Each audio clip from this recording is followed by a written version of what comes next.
ചെമിയേ, ഈ ഒരു കുട്ടി മതി, നിർത്ത് കുട്ടി. ഇജ്ജ് എന്ത് കാര്യത്തിന് അങ്ങനെ കരഞ്ഞു കൂട്ടണത്? അയ്യോ, ഞാൻ മതി, നിർത്താണ് ഞാൻ പറഞ്ഞത്. എന്റെ കരച്ചില് ഇജ്ജ് എന്ത് തെറ്റാ ഈ വീട്ടില് ചെയ്തത്? അതിരാവിലെ നീച്ചുകാണ്ടേ ഈ വീട്ടിലുള്ളവർക്കൊക്കെ ഒരു വേലക്കാരത്തിനെ പോലെ വെച്ചുണ്ടാക്കി കൊടുക്കണാണോ? അവരിഷ്ടങ്ങൾക്കൊക്കെ നിന്ന് കൊടുക്കണാണോ ഇജ്ജ് ചെയ്ത തെറ്റ് ഈ വീട്ടില്? വലിയമ്മ കേട്ട് ഇജ്ജ് അടുക്കള നിന്നിട്ട് എന്റെ അമ്മായിമാനോടൊക്കെ പറയണത്. ഇജ്ജേ ഈ വർത്താനം ഇന്നല്ല ഇന്ന് എന്റെ അമ്മായിമാനോട് പറയണ്ടിരുന്നത്.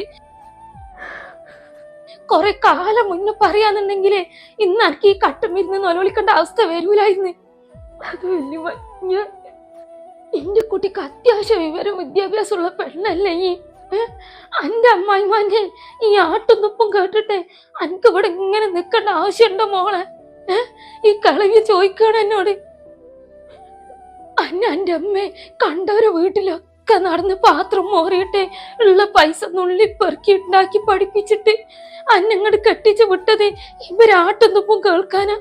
എന്തിനാ കുട്ടിയെ ഈ വീട്ടിലുള്ള ഒരാട്ടും തുമ്പും കേട്ട് എങ്ങനെ സഹിച്ച് ജീവിക്കണത്? ആർക്ക് വേണ്ടിട്ടാ? എന്റെ ഇക്കാക്ക് വേണ്ടി. വല്യമ്മ, ആ ഇക്കാന്റെ കൂടെ എന്റെ കുട്ടി ഒരു ദിവസം ജീവിച്ചിട്ടുണ്ടോ നല്ല സന്തോഷത്തോടെ? അതിനെന്റെ ഈ അമ്മായിമ്മ സമ്മതിച്ചിട്ടുണ്ടോ?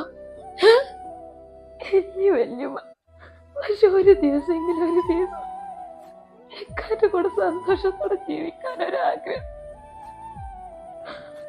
അതിനു വേണ്ടി ഞാൻ ഇമ്മാന്റെ ആട്ടുന്നു പൊക്ക സൈറ്റോടെ കടിച്ചു തന്നു നിൽക്കുന്നത്.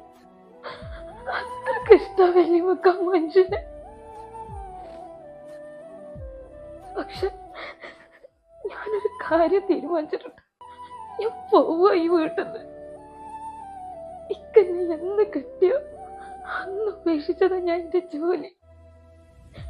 എനിക്ക് ആ ജോലി തിരിച്ചു പിടിച്ചേ പറ്റുമല്ലോ. ഇനി ഉമ്മാന്റെ ആട്ടത്തൊപ്പം ക്രൂരത സഹിച്ചിട്ട് നിൽക്കാൻ വയ്യ. അടുത്ത ഈ പെണ്ണിന് ഒരു പെണ്ണിനിട്ടുകാണ്ട് എത്രത്തോളം തരം താത്താൻ പറ്റും അത്രത്തോളം ഈ വീട്ടിലിട്ടുകാണ്ട് ഉമ്മന്നെ തരം താത്തുന്നുണ്ട്. ഇനി ഞാൻ ഈ വീട്ടിൽ നിന്ന് സമനില തെറ്റിപ്പോവല്ലോ. മോളെ ജമാല്, എന്റെ കുട്ടി, ഇക്കാക്ക് എന്തും തീരുമാനിക്ക വല്യമ്മ. ഒരിക്കലും ഞാൻ ഇക്കാനോട് ഉമ്മാനെ ഉപേക്ഷിക്കാണ്ട് എന്റെ കൂടെ വരാൻ പറയൂല. ഇക്കന്റെ കൂടെ വരികയാണെങ്കിൽ ഉമ്മാന്റെ സ്വഭാവം വെച്ചാവരുത്. ഉമ്മയില്ലാതെ ഇക്കന്റെ കൂടെ വരണ്ട വല്യമ്മ.